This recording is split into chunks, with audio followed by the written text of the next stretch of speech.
ക്രിസ്തീയ ജീവിതത്തിൽ ഒഴിച്ചുകൂടാൻ കഴിയാത്ത ഒരു അവിഭാജ്യ ഘടകമാണ് ആത്മീക ആരാധന. ദൈവത്തെ ആരാധിക്കാൻ, ദൈവത്തോടുള്ള സ്നേഹം പ്രകടിപ്പിക്കാൻ മനുഷ്യന് ദൈവം നൽകിയിരിക്കുന്ന ഏറ്റവും വലിയൊരു ഉപാധിയാണ് ആരാധന എന്ന് പറയുന്നത്. ദൈവവചന ധ്യാനം പോലെ തന്നെ ഏറ്റവും പ്രാധാന്യമർഹിക്കുന്ന ഒരു വസ്തുതയാകുന്നു നമ്മുടെ ആത്മീക കൂടിവരവുകളിൽ ദൈവത്തെ ആരാധിക്കുക എന്നുള്ളത്. ഇന്നിൻ്റെ ലോകത്തിൽ ആരാധനയുടെ പ്രാധാന്യം കുറച്ചധികമായി നമുക്ക് കാണാനായിട്ട് കഴിയുകയാണ്.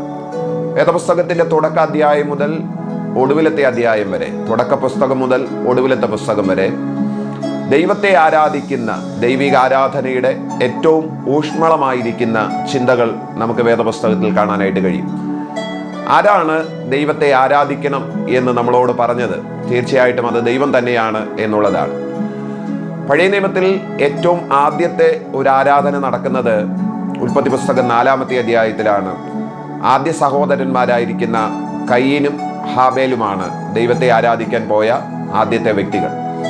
ആരാധനയുടെ ഒരു നിയമം ദൈവം ഇസ്രായേൽ ജനത്തിന് കൊടുക്കുന്നത് ലേവ്യ പുസ്തകം 1-ാമത്തെ അധ്യായത്തിലാണ്. പുതിയ നിയമത്തിലും ദൈവത്തെ ആരാധിക്കണമെന്നുള്ള ഏറ്റവും വലിയൊരു വസ്തുത വേദപുസ്തകത്തിൽ നമ്മുടെ വാഴ്ത്തപ്പെട്ട കർത്താവായ യേശു ക്രിസ്തു ജനത്തിന് നൽകുന്നത്, അല്ലെങ്കിൽ പുതിയ നിയമസഭയ്ക്ക് നൽകുന്നത് നമുക്ക് കാണാനായിട്ട് കഴിയും. ശമരിയക്കാരത്തി സ്ത്രീയുമായിട്ട് യേശു സംസാരിക്കുന്ന വേളയിൽ അവിടെ അവരുടെ സംഭാഷണത്തിൻ്റെ ഇടയിൽ ഉരുത്തിരിഞ്ഞു വന്ന ഏറ്റവും വലിയൊരു ആശയമാണ് ആരാധന എന്നുള്ളത്. ഗെരിസീം മലയിൽ 5 ദേവന്മാരെ ആരാധിച്ചു പോന്നിരുന്ന ആ ശമരിയക്കാരത്തി സ്ത്രീ യേശുവിനോട് ചോദിക്കുകയാണ്, ഞങ്ങളുടെ പിതാക്കന്മാർ പറയുന്നത് ഇവിടെ ആരാധിക്കണമെന്നുള്ളതാണ്, എന്നാൽ നിങ്ങൾ പറയുന്നത് യെരുശലേമിൽ ആരാധിക്കണമെന്നുള്ളതാണ്. വാസ്തവത്തിൽ എവിടെയാണ് ആരാധിക്കേണ്ടുന്നത്? യേശുവിനോട് ആ സാധു സ്ത്രീ ചോദിച്ച ആ ചോദ്യം യേശു വളരെ ലളിതമായി ഉത്തരം കൊടുക്കുകയാണ്. ദൈവത്തെ നമസ്കരിക്കുന്നവർ, സത്യനമസ്കാരികൾ, ആ മലയിലുമല്ല ഈ മലയിലുമല്ല, പിതാവായ ദൈവത്തെ ആത്മാവിലും സത്യത്തിലും ആരാധിക്കുന്ന നാഴിക വരുന്നു, ഇപ്പോൾ വന്നുമിരിക്കുകയാണ്. ദൈവത്തെ ആരാധിക്കണമെന്ന് ആവശ്യപ്പെട്ടിരിക്കുന്നത് പഴയ നിയമത്തിൽ ദൈവമാണ്, പുതിയ നിയമത്തിൽ നമ്മുടെ കർത്താവായ യേശു ക്രിസ്തുവാണ്. അപ്പോസ്തലന്മാർ അതിനെ സാധൂകരിക്കുകയും ചെയ്യുന്നത് നമുക്ക് വേദപുസ്തകത്തിൽ കാണാനായിട്ട് കഴിയും. എബ്രായ ലേഖനം 12-ാമത്തെ അധ്യായം ആദ്യത്തെ വാക്യം പൗലോസ് ലീഗ പറയുകയാണ്, സഹോദരന്മാരെ, ഞാൻ ദൈവത്തിൻ്റെ മനസ്സലിവ് ഓർപ്പിച്ച് നിങ്ങളെ പ്രബോധിപ്പിക്കുന്നത് നിങ്ങൾ ബുദ്ധിയുള്ള ആരാധനയായി നിങ്ങളുടെ ശരീരങ്ങളെ ജീവനും വിശുദ്ധിയും ദൈവത്തിന് പ്രസാദവുമായ ഒരു യാഗമായി അർപ്പിക്കുവിൻ. പുതിയ നിയമസഭയിൽ തുടർമാനമായി നടന്നുകൊണ്ടിരുന്ന, ആവർത്തിച്ച് നടന്നുകൊണ്ടിരുന്ന, അനസ്യൂതം നടന്നുകൊണ്ടിരുന്ന, ഇന്നും നിലയ്ക്കാതെ നടന്നുകൊണ്ടിരിക്കുന്ന ഏറ്റവും വലിയൊരു വസ്തുതയാണ് ദൈവിക ആരാധന, അല്ലെങ്കിൽ ദൈവത്തെ ആരാധിക്കുക എന്നുള്ളത്. സ്വാഭാവികമായിട്ട് മനുഷ്യരൊരു ചോദ്യം ഉണ്ടാകാൻ സാധ്യതയുണ്ട്, എന്താണ് ദൈവത്തെ ആരാധിക്കുന്നത്? എങ്ങനെയാണ് ദൈവത്തെ ആരാധിക്കുന്നത്? അതിന് വ്യത്യസ്തമായിരിക്കുന്ന വിശേഷണങ്ങൾ പലരും നൽകാറുണ്ട്, പല ദൈവദാസന്മാരും നൽകാറുണ്ട്. എങ്കിലും എൻ്റെ ഹൃദയത്തിനകത്ത് തോന്നിയ ഏതാനും ചില ചിന്തകൾ നിങ്ങളുമായി പങ്കുവച്ച അനന്തരം നമ്മുടെ ആരാധനയിൽ ദൈവം പ്രസാദിക്കുന്നത് എങ്ങനെയാണ്, ദൈവം നമ്മുടെ ആരാധനയിൽ പ്രസാദിച്ചു എന്ന് നമുക്കെങ്ങനെ മനസ്സിലാക്കാനായിട്ട് കഴിയും?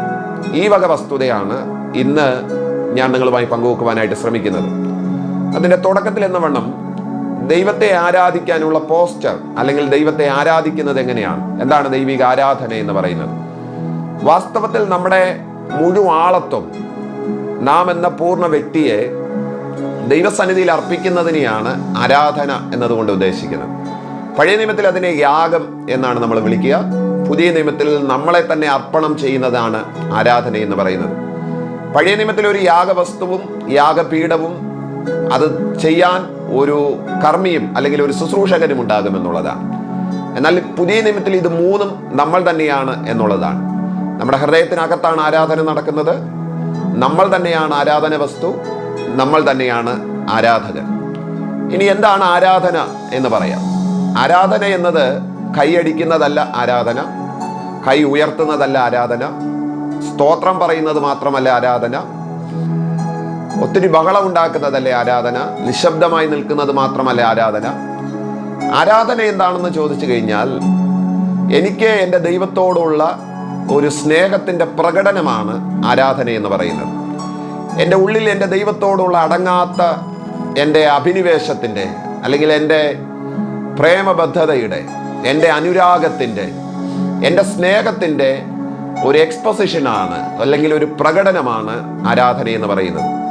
അത് ചിലപ്പോൾ കയ്യടിയായിട്ട് പുറത്തു വരേക്കാം, കണ്ണുനീരായിട്ട് പുറത്തു വന്നേക്കാം, ഒത്തിരി ബഹളം ഉണ്ടാക്കിയേക്കാം, ചിലപ്പോൾ വളരെ നിശബ്ദമായിരിക്കാം, കൈകൾ ചിലപ്പോൾ ഉയർത്തിയേക്കാം, കൈകൾ മലർത്തിയേക്കാം, ചിലപ്പോൾ കവിണ്ണ് വീണിട്ടുണ്ടാകാം. ആരാധനയ്ക്ക് എങ്ങനെ എൻ്റെ ദൈവത്തോട് എനിക്കൊരു സ്നേഹം പ്രകടിപ്പിക്കാൻ കഴിയുമോ അതെല്ലാം ആരാധനയാണ്. അതുകൊണ്ട് കൈയടിക്കുന്നത് മാത്രമാണ് ആരാധനയെന്ന് ആരെങ്കിലും പറയുകയാണെങ്കിൽ അത് തെറ്റാണ്. അല്ല, എൻ്റെ ദൈവത്തോട് ഞാൻ കാണിക്കുന്ന എൻ്റെ സ്നേഹത്തിൻ്റെ പ്രകടനമാണ് ആരാധന.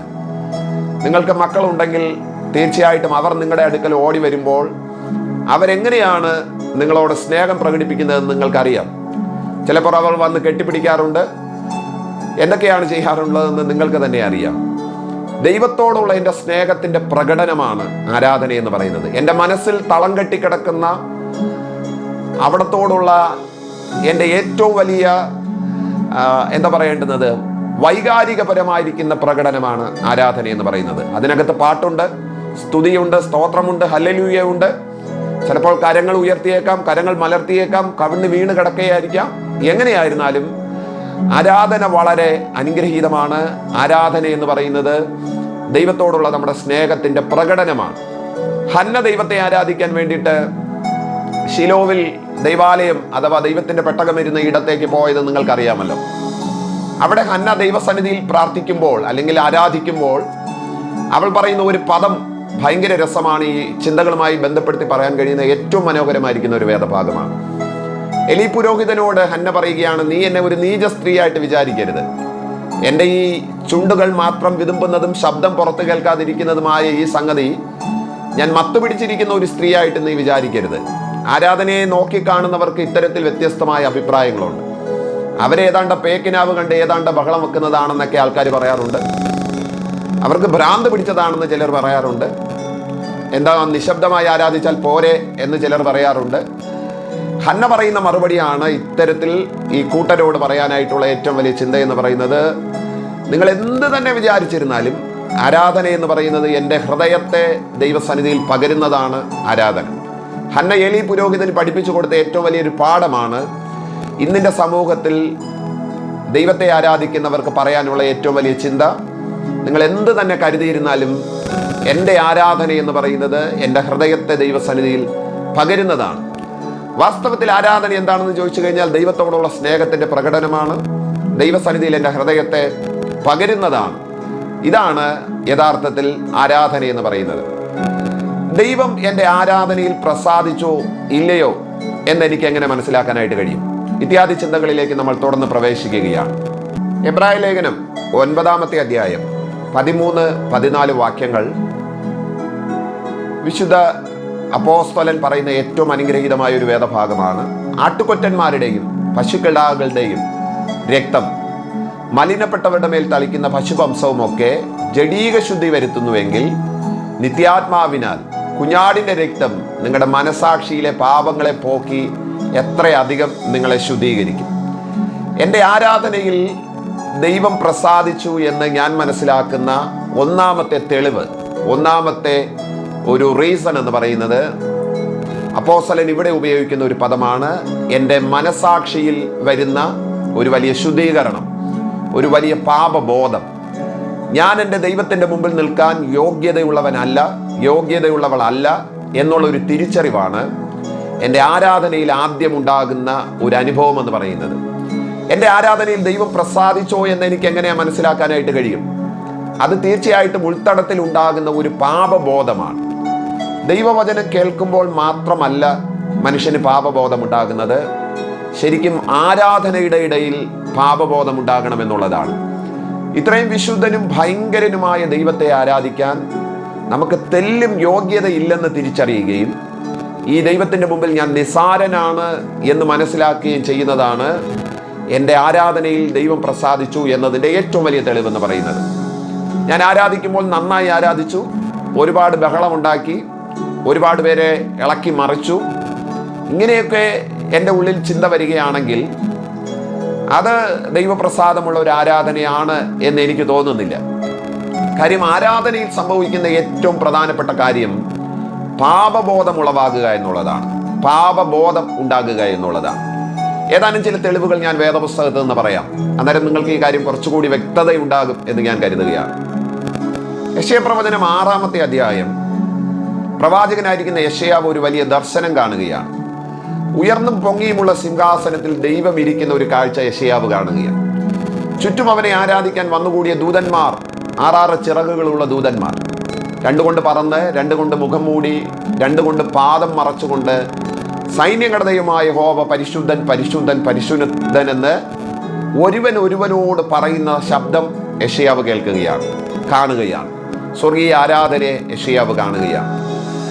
ആദ്യത്തെ 5 അധ്യായങ്ങൾ പ്രവാചകനായിരിക്കുന്ന യെശയ്യാവിന്റെ പുസ്തകം നിങ്ങൾ നോക്കിക്കഴിഞ്ഞാൽ മറ്റുള്ളവരുടെ പാപത്തെയാണ് യെശയ്യാവ് വിളിച്ചു പറയുന്നത്. പ്രത്യേകിച്ച് 1-ാമത്തെ അധ്യായം, കാള തൻ്റെ ഉടയവനെയും കഴുത തൻ്റെ യജമാനനെയും പുൽത്തൊട്ടിയെ അറിയുന്നു, എൻ്റെ ജനം എന്നെ അറിയുന്നില്ല, അവരുടെ മുറിവുകൾ വച്ച് കെട്ടിയിട്ടില്ല, ഭയങ്കര ആഴമുള്ള പാപത്തിന്റെ മുറിവുകൾ കൊണ്ട് നടക്കുന്നവരാണ് എന്നൊക്കെ പറഞ്ഞ് മറ്റുള്ളവരുടെ പാപത്തെക്കുറിച്ച് വിളംബരം ചെയ്തുകൊണ്ട് നടന്ന യെശയ്യാവ് 6-ാമത്തെ അധ്യായത്തിൽ സ്വർഗീയ ആരാധനയുടെ ദർശനം കണ്ടപ്പോൾ അവൻ കവിണ്ണ് വീണ് ദൈവത്തോട് പറയുകയാണ്, അയ്യോ ഞാൻ അരിഷ്ട മനുഷ്യൻ, ഞാൻ ശുദ്ധിയില്ലാത്ത അധരമുള്ള മനുഷ്യൻ, ശുദ്ധിയില്ലാത്ത അധരമുള്ള മനുഷ്യരുടെ ഇടയിൽ പാർക്കുന്നു എന്ന് പറഞ്ഞ് സ്വർഗീയ ആരാധനയുടെ മുമ്പിൽ യെശയ്യാവ് എന്ന് പറയുന്ന പ്രവാചകൻ കീഴടങ്ങുന്നതാണ് നമുക്ക് കാണാനായിട്ട് കഴിയുന്നത്. ആരാധനയിൽ സംഭവിക്കുന്ന 1-ാമത്തെ കാര്യം, പരമപ്രധാനമായ കാര്യം, എൻ്റെ ആരാധനയെ ദൈവം പ്രസാദിച്ചു എന്ന് എൻ്റെ ഉൾത്തടത്തിൽ എനിക്ക് ബോധ്യമാകുന്ന 1-ാമത്തെ വസ്തുത എന്ന് പറയുന്നത് അസാധാരണമായ ഒരു പാപബോധമാണ്. നിങ്ങളുടെ ആരാധനയിൽ നിങ്ങൾക്ക് പാപബോധം ഉണ്ടാകുന്നില്ലെങ്കിൽ, ചെയ്തു പോയ തെറ്റുകളെ കുറിച്ച് തരിമ്പും ചിന്ത വരുന്നില്ലെങ്കിൽ എന്തോ ആ ആരാധനയിൽ പ്രശ്നമുണ്ട് എന്നാണ് ഞാൻ മനസ്സിലാക്കുന്നത്. കാര്യം ദൈവവചനത്തിൽ പറയുന്ന ആരാധന നടന്ന എല്ലാ ഇടങ്ങളിലും ഈ ഒരു സംഗതി നടന്നിട്ടുണ്ട് എന്നുള്ളതാണ്. പഴയ നിയമത്തിൽ നിന്ന് മറ്റൊരു ഉദാഹരണം പറയാം. ദൈവത്തെ ആരാധിക്കാൻ വേണ്ടി വരുന്നവർ തീർച്ചയായിട്ടും ആടിനെയോ മാടിനെയോ പ്രാവിനെയോ കൊണ്ടുവരികയാണ് പഴയ നിയമത്തിലെ ഏറ്റവും വലിയൊരു കാര്യമെന്ന് പറയുന്നത്. അവർ ആരാധനയ്ക്ക് വരുന്നത് തന്നെ അവർ പാപം ചെയ്തിരിക്കുന്നു എന്ന ബോധ്യത്തിലാണ് അവർ ആരാധനയ്ക്ക് വരുന്നത്. അവർ കൊണ്ടുവന്ന യാഗമൃഗത്തെ ഖണ്ഡം ഖണ്ഡമായി നുറുക്കി പുരോഹിതൻ അതിനെ യാഗം കഴിച്ചതിന് ശേഷം ഈ മനുഷ്യർ തിരിച്ചു പോകുന്നത് പാപബോധത്തിലല്ല തിരിച്ചു പോകുന്നത്, പാപം മോചിപ്പിക്കപ്പെട്ടു എന്ന ബോധ്യത്തിലാണ് തിരിച്ചു പോകുന്നത്. ഇതാണ് എബ്രായ ലേഖനം 9:13-14 വാക്യങ്ങളിൽ അപ്പോസ്തലൻ പറയുന്നത്, മലിനപ്പെട്ടവരുടെ മേൽ തളിക്കുന്ന പശുവംശവും രക്തവും അവരുടെ തലമേൽ വീഴുമ്പോൾ അവർക്കൊരു ബോധ്യമുണ്ടാകുന്നു, ദൈവം എൻ്റെ പാപത്തെ ക്ഷമിക്കുന്നു എന്നുള്ളത്.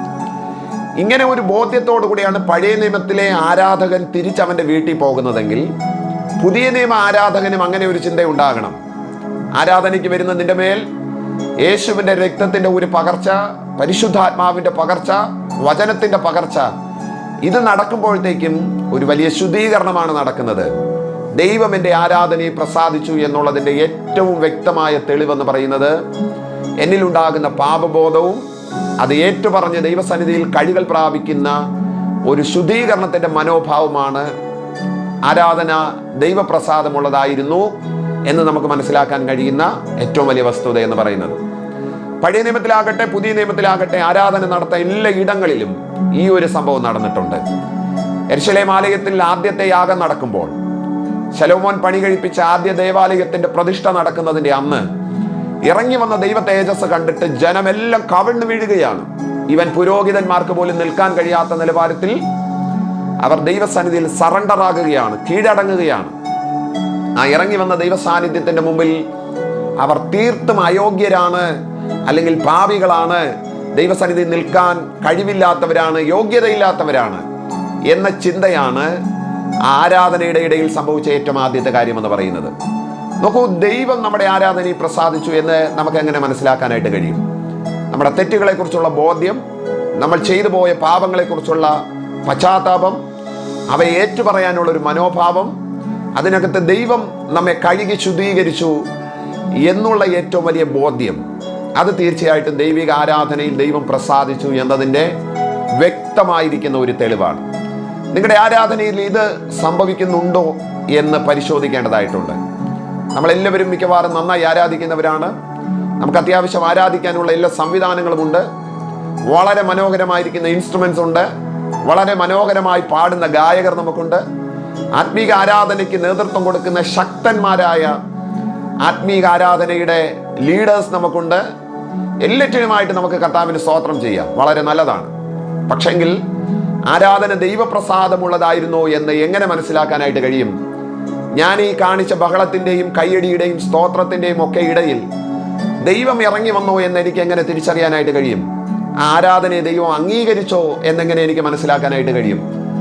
അത് വളരെ ലളിതമാണ്. ലളിതമല്ലെങ്കിൽ കൂടെയും, പറയുമ്പോൾ ലളിതമാണെങ്കിലും അനുഭവിക്കാൻ കുറച്ചധികം പ്രയാസമുള്ള ഒരു കാര്യമാണ്. പാപബോധമുണ്ടാകുകയും പശ്ചാത്താപമുണ്ടാകുകയും ഏറ്റുപറയുകയും ശുദ്ധീകരണം പ്രാപിക്കുകയും ചെയ്യുന്നതാണ് ദൈവിക ആരാധനയിൽ ദൈവം പ്രസാദിച്ചു എന്നതിൻ്റെ ഒന്നാമത്തെ തെളിവെന്ന് പറയുന്നത്. എൻ്റെ ആരാധനയിൽ ദൈവം പ്രസാദിച്ചു എന്നെനിക്ക് മനസ്സിലാക്കാൻ കഴിയുന്ന രണ്ടാമത്തെ ഒരു തെളിവ്, രണ്ടാമത്തെ ഒരു സംഗതിയുണ്ട്. അത് 2 ദിനവൃത്താന്തങ്ങളുടെ പുസ്തകം 7-ാമത്തെ അധ്യായം ആദ്യത്തെ 2 വാക്യങ്ങൾ.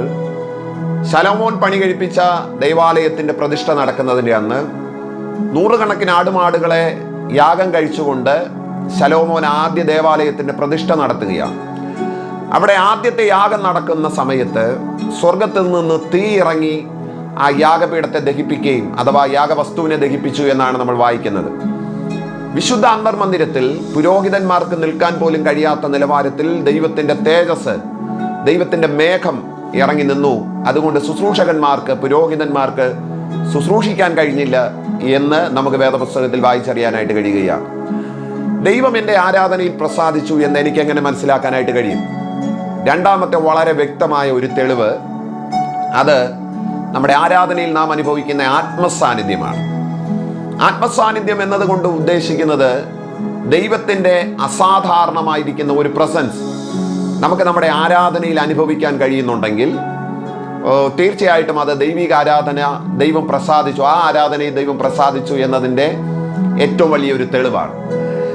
നമ്മുടെ പല ആത്മീക കൂട്ടായ്മകളും, നമ്മുടെ പല ആത്മീക ആരാധനകളും, നമ്മുടെ പല ദൈവാലയങ്ങളും ആത്മസാന്നിധ്യമില്ലാത്ത ഇടങ്ങളാണ് എന്ന് പറയുന്നതിനകത്ത് അല്പം പോലും സംശയമില്ല. ചുരുക്കം ചില ഇടങ്ങളെ ഒഴികെ ബാക്കി എല്ലായിടത്തും ആത്മസാന്നിധ്യത്തിൻ്റെ തരിമ്പ് പോലും വെളിപ്പെടുന്നില്ല എന്നുള്ളത് വളരെ ദുഃഖകരമായിരിക്കുന്ന ഒരു സംഗതിയാണ്. ചില ഇടങ്ങൾ ശവപ്പറമ്പ് പോലെയാണ് എന്ന് പറയുന്നതിനകത്ത് എനിക്ക് അല്പം പോലും സംശയമില്ല. ഒരു സുവിശേഷകൻ എന്ന നിലയിൽ പലയിടങ്ങളിൽ സഞ്ചരിക്കുകയും പല ദൈവാലയങ്ങളിൽ ശുശ്രൂഷിക്കുകയും ചെയ്തതിൻ്റെ അനുഭവത്തിൽ പറയുന്നു, ഒട്ടുമിക്ക ഇടങ്ങളും വളരെ ഡ്രൈ ആണ്, വളരെ വരണ്ട നിലം പോലെയാണ് കിടക്കുന്നത്. കാര്യം അവിടെ ആത്മസാന്നിധ്യം എന്ന് പറയുന്നത് ലവലേശമില്ല എന്നുള്ളത് ദുഃഖകരമായിരിക്കുന്ന ഒരു വസ്തുതയാണ്. നമ്മുടെയൊക്കെ ജീവിതത്തിലും ആത്മീക ശുശ്രൂഷകളുടെ ഇടയിൽ ആത്മസാന്നിധ്യം അത്യന്താപേക്ഷിതമായിരിക്കുന്ന ഒന്നാണ്. അത് എത്രത്തോളം ഗൗരവമുള്ളതായി നിങ്ങൾ ഗ്രഹിക്കുമെന്ന് എനിക്ക് അറിയാൻ പാടില്ല. എൻ്റെ ആരാധനയിൽ ദൈവം പ്രസാദിച്ചു എന്ന് എനിക്ക് മനസ്സിലാക്കാനായിട്ട് കഴിയുന്നത് എൻ്റെ അന്തരാത്മാവിൽ നിറയുന്ന ആ ആത്മസാന്നിധ്യമാണ്.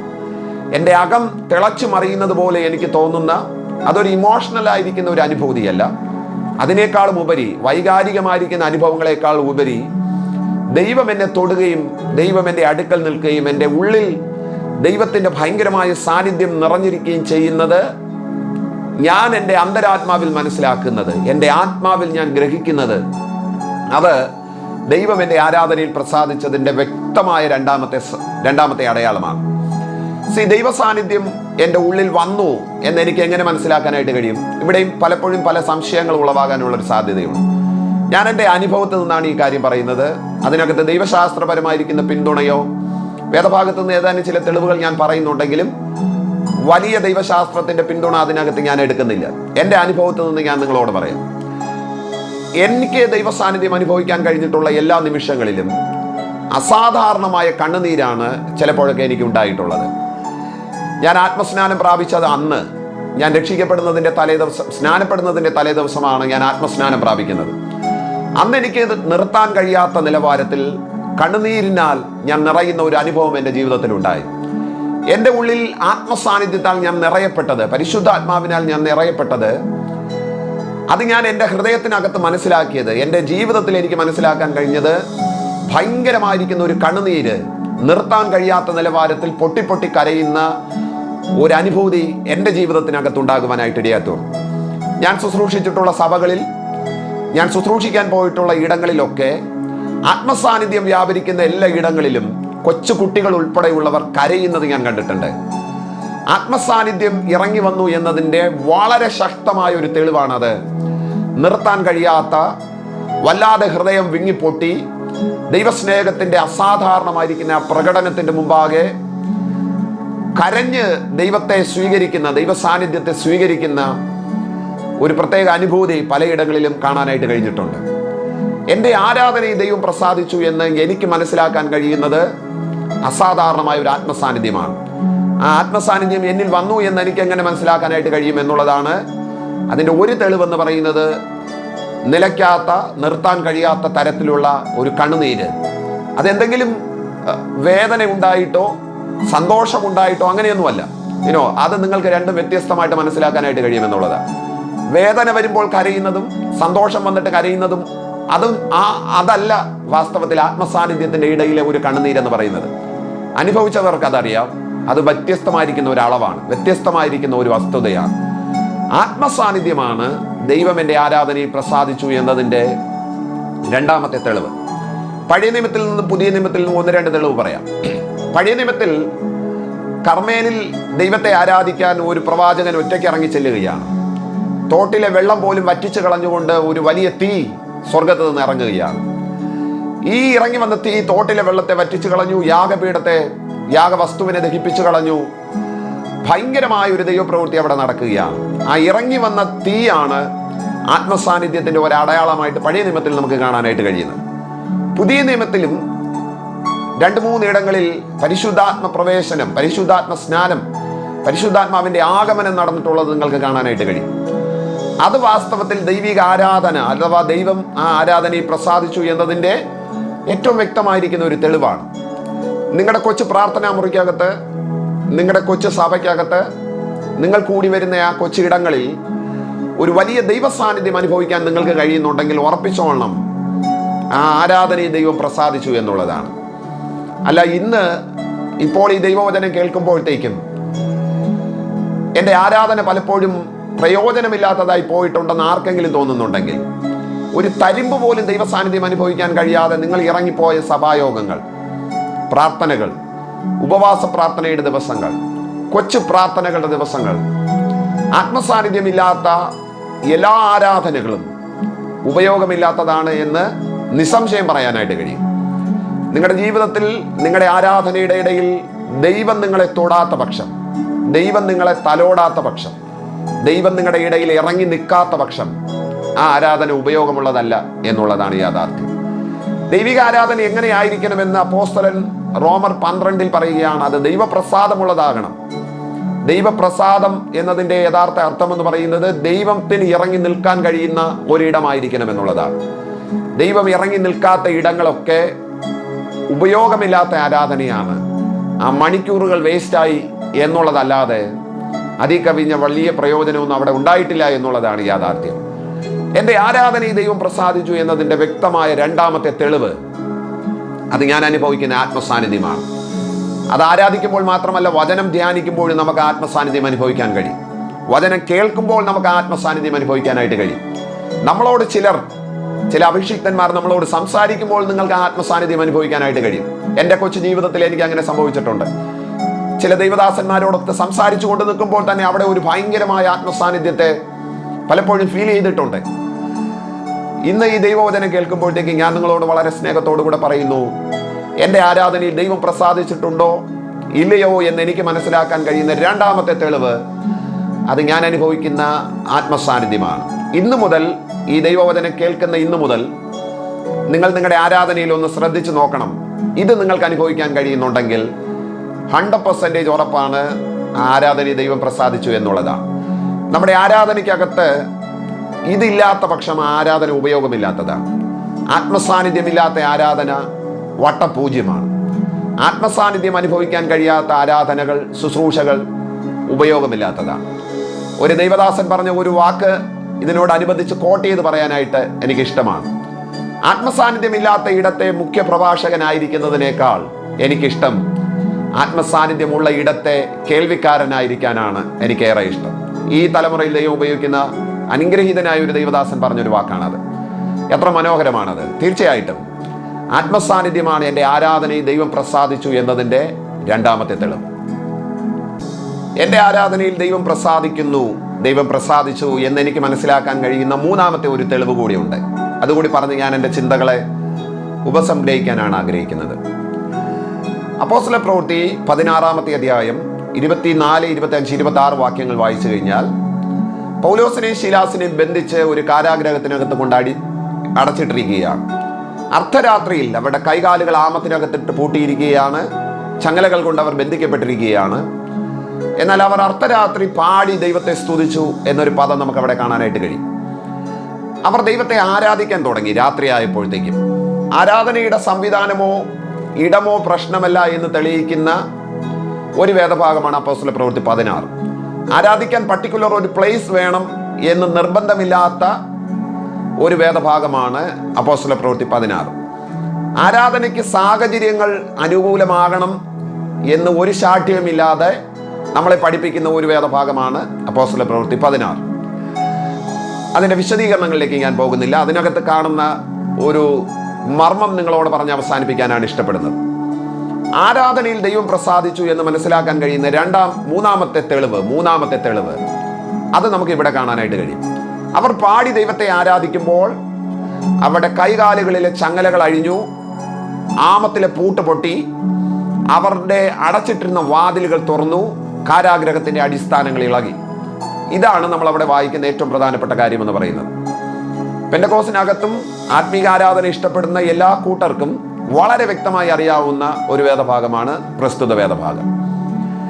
എൻ്റെ ആരാധനയിൽ ദൈവം പ്രസാദിച്ചു എന്ന് എനിക്ക് എങ്ങനെ മനസ്സിലാക്കാനായിട്ട് കഴിയും? മൂന്നാമത്തെ വളരെ വ്യക്തമായ ഒരു തെളിവ് ആ ആരാധനയിൽ നടക്കുന്ന വിടുതലുകളാണ്. അത് സൗഖ്യമായിട്ടോ, പൈശാചിക ബാധകൾ ഒഴിഞ്ഞു പോകുന്നതായിട്ടോ, വഴികൾ തുറക്കപ്പെടുന്നതായിട്ടോ, നിങ്ങളുടെ രോഗങ്ങൾ മാറുന്നതായിട്ടോ എന്തുമായിക്കൊള്ളട്ടെ, ആ കൂട്ടത്തിനകത്ത് നടക്കുന്ന വിടുതൽ ദൈവിക ആരാധനയിൽ ദൈവം പ്രസാദിച്ചു എന്നതിൻ്റെ വളരെ വ്യക്തമായ ഒരു തെളിവാണ്. നമ്മുടെ എത്രയോ സഭകളിലാണ് ശരിക്കും ഒരു വിടുതൽ നടക്കാത്ത എത്രയോ ഇടങ്ങളുണ്ടെന്നറിയാമോ? എത്രയോ സഭായോഗങ്ങൾ വിടുതലുകളുടെ സാക്ഷ്യമില്ലാത്ത സഭായോഗങ്ങളാണ് എന്നുള്ളത് ദുഃഖകരമായിരിക്കുന്ന ഒരു വസ്തുതയാണ്. പല ഇടങ്ങളിലും ആത്മീക ആരാധനകൾ വളരെ ഗംഭീരമായി നടക്കുന്നുണ്ട്. പാട്ടും കയ്യടിയും കൊട്ടും ബഹളമെല്ലാം വളരെ തകൃതിയിൽ നടക്കുന്നുണ്ടെങ്കിലും ആരാധനയിൽ ദൈവം പ്രസാദിക്കുന്നില്ല എന്നതിൻ്റെ തെളിവ് അവിടെ തന്നെ നമുക്ക് കാണാനായിട്ട് കഴിയും. ഒരു കൊച്ചു രോഗം പോലും അവിടെ സൗഖ്യമാകുന്നില്ല എന്നുള്ളതാണ്. ഒരു ചെറിയ വിടുതൽ പോലും അവിടെ നടക്കുന്നില്ല എന്നുള്ളതാണ്. നോക്കൂ, ഇവിടെ ആരാധന നടന്നപ്പോൾ അസാധാരണമായ ഒരു വിടുതലാണ് നടക്കുന്നത്. അവരെ പൂട്ടിയിട്ടിരുന്ന ചങ്ങലകൾ പൊട്ടുകയാണ്, വാതിലുകൾ സ്വതവേ തുറക്കുകയാണ്, കാരാഗ്രഹത്തിന്റെ അടിസ്ഥാനം പോലും ഇളകുകയാണ്. പെന്തക്കോസ്തുകാർ പാടി ആരാധിക്കുന്ന പഴയ ഒരു പാട്ടുണ്ട്. ആരാധനയിൽ മൺകുടമുടയും, തീ കത്തിയിടും, ചങ്ങലകൾ പൊട്ടും എന്നൊക്കെ പറഞ്ഞുകൊണ്ട് നമ്മൾ പാടുന്ന ഒരു മനോഹരമായ ഒരു പാട്ടുണ്ട്. ഓഫ്കോഴ്സ് അതങ്ങനെ സംഭവിക്കണമെന്നുള്ളതാണ്. പഴയകാലത്തെ ആരാധനകളിലൊക്കെ അങ്ങനെ സംഭവിച്ചിട്ടുണ്ട് എന്നുള്ളതാണ്. ഇന്നും പലയിടങ്ങളിലും അങ്ങനെ നടക്കുന്നുണ്ട്. എന്നാൽ ഒരു 70-75% ഇടങ്ങളിൽ ഇന്ന് അങ്ങനെ ഒന്നും നടക്കുന്നില്ല എന്നുള്ളത് ദുഃഖകരമായിരിക്കുന്ന ഒരു വസ്തുതയാണ്. ആരാധനയുടെ ഏറ്റവും വലിയൊരു സവിശേഷത ആരാധനയിൽ ദൈവം പ്രസാദിച്ചു എന്നതിൻ്റെ വ്യക്തമായ മൂന്നാമത്തെ തെളിവ്. ഇത് എൻ്റെ മസ്തിഷ്കത്തിൽ എനിക്ക് മനസ്സിലാക്കാൻ കഴിയുന്ന തെളിവാണ് ഞാൻ ഈ പറയുന്നത്. സാധാരണക്കാരന് പിടികിട്ടുന്ന ഒരു കാര്യത്തെയാണ് ഞാൻ ഈ പറയുന്നത്. അവിടെ ദൈവപ്രസാദം ഉണ്ടായി എന്ന് മനസ്സിലാക്കാൻ കഴിയുന്ന ചില കാര്യങ്ങളാണ് ഞാൻ നിങ്ങളോട് പറയുന്നത്. അതിൽ മൂന്നാമത്തേത് വിടുതലാണ്. ഗംഭീരമായ ഒരു വിടുതൽ. നമ്മൾ അനുഭവിക്കുന്ന ഒരു പ്രശ്നത്തിനകത്തു നിന്നുള്ള ഒരു റെമഡി, ഒരു വിടുതലിന് വേണ്ടിയിട്ടാണ് നമ്മൾ ആരാധനയ്ക്ക് വേണ്ടിയിട്ട് പോകുന്നത്, അല്ലേ? ഞാൻ ആദ്യത്തെ ആരാധനയ്ക്ക് പോയത് എനിക്ക് ഇന്നും ഓർമ്മയുണ്ട്. എൻ്റെ കുടുംബത്തിൻ്റെ പ്രശ്നങ്ങൾ മാറാൻ വേണ്ടിയിട്ടാണ്, എൻ്റെ രോഗം സൗഖ്യമാകാൻ വേണ്ടിയിട്ടാണ്. ഞാൻ അനുഭവിക്കുന്ന വലിയ മാനസിക വ്യഥകളുണ്ട്, അത് മാറാനാണ് ഞാൻ ആദ്യം ആരാധനയ്ക്ക് പോയത്. വാസ്തവത്തിൽ ആരാധനയുടെ ഇടയിൽ അത് മാറിയത് കൊണ്ടാണ് ഞാൻ കുറച്ചുകൂടി ആഴത്തിൽ ദൈവത്തെ അറിയാനായിട്ട് തുടങ്ങിയത്. നമ്മുടെ ഇടയിൽ വരുന്ന എല്ലാ പ്രിയപ്പെട്ടവർക്കും, നമ്മുടെ ആത്മീക ശുശ്രൂഷകളിൽ പങ്കെടുക്കുന്ന എല്ലാ സഹോദരങ്ങൾക്കും, കുഞ്ഞു കുട്ടികൾക്കും ഉൾപ്പെടെ അവർ കടന്നു പോകുന്ന ചില ദുഃഖങ്ങൾ, വൈതരണികൾ, വേദനകൾ, നൊമ്പരങ്ങൾ, പ്രയാസങ്ങളുണ്ട്. ആ പ്രയാസങ്ങൾക്ക് ഒരു അറുതി ഉണ്ടാകുക എന്നുള്ളതാണ് അവർ ആരാധനയ്ക്ക് വരുന്നതിൻ്റെ ഏറ്റവും പ്രധാനപ്പെട്ട ലക്ഷ്യമെന്ന് പറയുന്നത്, അല്ലേ? ആരാധനയ്ക്ക് വരുന്ന ഏറ്റവും ആദ്യം ആരാധനയ്ക്ക് വരുന്ന ഒരു വ്യക്തി, ജീവിതത്തിൽ ആദ്യമായിട്ട് ഒരു ആരാധന കാണാൻ വരുന്ന ഒരു വ്യക്തി അവിടെ ആത്മസാന്നിധ്യം അനുഭവിക്കാനല്ല വരുന്നത്. നോ, അവന് ദൈവശാസ്ത്രപരമായിരിക്കുന്ന ഒരു ഐഡിയയും അതിനകത്തില്ല. അവൻ അനുഭവിക്കുന്ന ഒരു പ്രശ്നത്തിന് വിടുതലിന് വേണ്ടിയിട്ടാണ് അവൻ ആ ആരാധനാലയത്തിൽ വരുന്നത്. അവിടെ അത് സംഭവിക്കുന്നുണ്ടെങ്കിൽ അവൻ കുറച്ചുകൂടി ദൈവത്തെ വിശ്വസിക്കുകയും കുറച്ചുകൂടി ആഴമായ ബോധ്യങ്ങളിലേക്ക് അവൻ പോവുകയും ചെയ്യുമെന്നുള്ളതാണ്. പിന്നെ അവന് ഇളക്കി മാറ്റാൻ കഴിയാത്ത നിലവാരത്തിൽ ക്രിസ്തുവിൽ ഒരു തികഞ്ഞ പുരുഷനായി മാറുകയാണ് സ്വാഭാവികമായിട്ട് ചെയ്യുന്നത്. സോ ആരാധന ദൈവപ്രസാദമുള്ളതായിരുന്നു എന്ന് മനസ്സിലാക്കണമെങ്കിൽ മൂന്നാമത്തെ തെളിവ് അതിനകത്ത് നടക്കുന്ന ദൈവിക വിടുതലുകളാണ്. നിങ്ങളുടെ കൊച്ചു സഭായോഗത്തിൽ, നിങ്ങളുടെ ആ കൂടിവരവിൽ, നിങ്ങൾ കടന്നു പോകുന്ന ആ സഭയിൽ ആത്മീക ആരാധനയുടെ ഇടയിൽ വിടുതലുകൾ നടക്കുന്നുണ്ടെങ്കിൽ ഉറപ്പിച്ചോണം ആ ആരാധനയെ ദൈവം പ്രസാദിക്കുകയാണ്. ഇല്ല, നിങ്ങൾ കടന്നു പോകുന്ന ഇടങ്ങളിൽ വിടുതലുകളോ ഒന്നും നടക്കുന്നില്ല എങ്കിൽ ചെറിയൊരു സംശയമുണ്ട്. ദൈവിക ആരാധനയെ ദൈവം പ്രസാദിക്കുന്നുണ്ടോ എന്നുള്ളതിന് ഒരു ചെറിയ സംശയമുണ്ട്. ചിലപ്പോൾ ഈ പറയുന്നതിനകത്ത് വിമർശനം വന്നേക്കാം, നിങ്ങൾക്ക് അത് അങ്ങനെയല്ല എന്ന് ചിലപ്പോൾ തോന്നിയേക്കാം. പക്ഷേ തിരുവെഴുത്ത് നമ്മളോട് അങ്ങനെയാണ് പറയുന്നത്. ജനം കടന്നുപോയി ആരാധിച്ച എല്ലാ ഇടങ്ങളിലും പ്രത്യക്ഷമായിരിക്കുന്ന വിടുതലുകൾ നടന്നിട്ടുണ്ട്, സൗഖ്യങ്ങൾ നടന്നിട്ടുണ്ട്, മാനസാന്തരങ്ങൾ സംഭവിച്ചിട്ടുണ്ട്, ആന്തരിക സൗഖ്യങ്ങൾ നടന്നിട്ടുണ്ട്. ഞാൻ ഈ പറയുന്നത് വിടുതൽ എന്നതുകൊണ്ട് ശാരീരികമായത് മാത്രം എന്നുള്ളതല്ല, ആന്തരികമായതും വിടുതലാണ്. ആന്തരിക സൗഖ്യം എന്ന് പറയുന്നത് ചെറിയൊരു കാര്യമല്ല. വലിയ മാനസിക തകർച്ചയിലിരിക്കുന്നവർക്ക് ഒരു ആരാധന കൊണ്ട് വിടുവിക്കപ്പെടാൻ കഴിയുക എന്ന് പറയുന്നത് എത്ര മനോഹരമായിരിക്കുന്ന ഒരു കാര്യമാണ്. പലരുടെയും സാക്ഷ്യം ഞാൻ കേട്ടിട്ടുണ്ട്. അന്നത്തെ ആരാധനയിൽ പോയത് കൊണ്ടാണ് ഞാൻ ഇന്ന് ജീവനോടെ ഇരിക്കുന്നത്. എന്താ അതിൻ്റെ അർത്ഥം? ആ ആരാധനയിൽ ദൈവം ഇറങ്ങി വന്നു, ആരാധനയിൽ ദൈവം അവരുടെ കയറുകളെ പൊട്ടിച്ചു കളഞ്ഞു, ആ ആരാധനയിൽ ദൈവം അവരുടെ രോഗത്തെ സൗഖ്യമാക്കി, ആ ആരാധനയിൽ ദൈവം അവർക്ക് വലിയ വിടുതൽ കൊടുത്തു. അത് വാസ്തവത്തിൽ ആ ആരാധനയിൽ ദൈവം പ്രസാദിച്ചതിൻ്റെ ഏറ്റവും വലിയൊരു തെളിവാണ്. സഹോദരങ്ങളെ, നമ്മുടെ ജീവിതത്തിൽ നമ്മൾ ദൈവത്തെ ആരാധിക്കാൻ ഒട്ടും പുറകിലുള്ളവരല്ല. വളരെ ഉത്സാഹമായി ദൈവത്തെ ആരാധിക്കുന്നവരാണ്, ആത്മാർത്ഥമായി ദൈവത്തെ ആരാധിക്കുന്നവരാണ്. പക്ഷെ ഞാൻ നിങ്ങളോട് ചോദിക്കട്ടെ, ആ ആരാധന ദൈവപ്രസാദമുള്ളതായിരുന്നോ എന്ന് നിങ്ങൾക്ക് മനസ്സിലാക്കാൻ കഴിഞ്ഞിട്ടുണ്ടോ? അഥവാ നിങ്ങളുടെ ആരാധനയെ ദൈവം പ്രസാദിച്ചിട്ടുണ്ടോ? 3 പ്രധാനപ്പെട്ട തെളിവുകളാണ് ഞാൻ നിങ്ങളോട് പറയുന്നത്. ഒന്നാമത്തേത് അസാധാരണമായ ഒരു പാപബോധം, മാനസാന്തരം, ശുദ്ധീകരണം. ഇത് ദൈവിക ആരാധനയെ ദൈവം പ്രസാദിച്ചതിൻ്റെ ഒന്നാമത്തെ തെളിവാണ്. രണ്ടാമത്തെ തെളിവെന്ന് പറയുന്നത് അവിടെ ഇറങ്ങി നിൽക്കുന്ന ദൈവസാന്നിധ്യമാണ്, ഭയങ്കരമായ ദൈവസാന്നിധ്യം. അതെൻ്റെ ആരാധനയെ ദൈവം പ്രസാദിച്ചതിൻ്റെ രണ്ടാമത്തെ തെളിവാണ്. മൂന്നാമത്തെ തെളിവ് ആരാധനയിൽ നടക്കുന്ന വിടുതലുകൾ, സൗഖ്യങ്ങൾ, പ്രത്യക്ഷവും പരോക്ഷവുമായിരിക്കുന്ന ദൈവിക വിടുതലുകളാണ് ദൈവിക ആരാധനയെ ദൈവം പ്രസാദിച്ചു എന്നതിൻ്റെ മൂന്നാമത്തെ തെളിവ്. ഇത് നിങ്ങളുടെ ആരാധനയിൽ ഉണ്ടെന്നുണ്ടെങ്കിൽ നിങ്ങൾക്ക് വളരെ സന്തോഷത്തോടുകൂടെ, കൃതാർത്ഥതയോടുകൂടെ നിങ്ങൾക്ക് ആ ആരാധന തുടരാം. ഇല്ല, നിങ്ങളുടെ ആരാധനയിൽ ഇത് സംഭവിക്കുന്നില്ല എങ്കിൽ ഇന്ന് തന്നെ ദൈവത്തോട് പ്രാർത്ഥിക്കണം, കർത്താവേ, എൻ്റെ ആരാധന ദൈവപ്രസാദമുള്ളതായി മാറണം. നീ ഇറങ്ങി നിൽക്കുന്ന ഒരു ആത്മീക ആരാധനയായിരിക്കണം എൻ്റേത്. മാനസാന്തരവും പാപബോധവും ഉണ്ടാകുന്ന ഒരു ആരാധനയാകണം എൻ്റേത്. പ്രത്യക്ഷവും പരോക്ഷവുമായ വിടുതലുകൾ നടക്കുന്നതായിരിക്കണം എൻ്റെ ആരാധനയെന്ന് ഇന്ന് ഈ ദൈവവചനത്തിൻ്റെ കേൾവിയാൽ ദൈവസന്നിധിയിൽ അങ്ങനെ ഒരു തീരുമാനമെടുക്കാനും പ്രാർത്ഥിക്കാനും പരിശുദ്ധാത്മാവ് നിങ്ങളെ ഒന്ന് സഹായിക്കട്ടെ. ഏറ്റവും ശക്തമായ ഒരു ആത്മീക ആരാധനയിലൂടെ നമുക്ക് മുന്നോട്ട് പോകാം. ദൈവത്തിനോടുള്ള സ്നേഹത്തിൻ്റെ ഒരു പ്രകടനമാണ് ആരാധന. ആ പ്രകടനത്തിൻ്റെ ഇടയിൽ ഈ 3 പ്രധാനപ്പെട്ട കാര്യങ്ങൾ സംഭവിക്കും. അവിടെ ദൈവത്തിന് ഇറങ്ങി വരാതിരിക്കാൻ കഴിയത്തില്ല. പാപബോധമുളവാകുന്നു എന്നുള്ളതാണ്, പ്രത്യക്ഷമായ വിടുതലുകൾ നടക്കുന്നുണ്ട് എന്നുള്ളതാണ്. ഇത് നമ്മുടെ ജീവിതത്തിൽ അനുഭവിക്കാൻ ദൈവത്തിൻ്റെ ആത്മാവ് നമ്മെ സഹായിക്കട്ടെ. God bless you. ഈ ദൈവവചനം കേട്ട എല്ലാവരെയും ഞാൻ കർത്താവിൻ്റെ നാമത്തിൽ അനുഗ്രഹിക്കുന്നു. ദൈവം നിങ്ങളെ അനുഗ്രഹിക്കട്ടെ. ആമേൻ.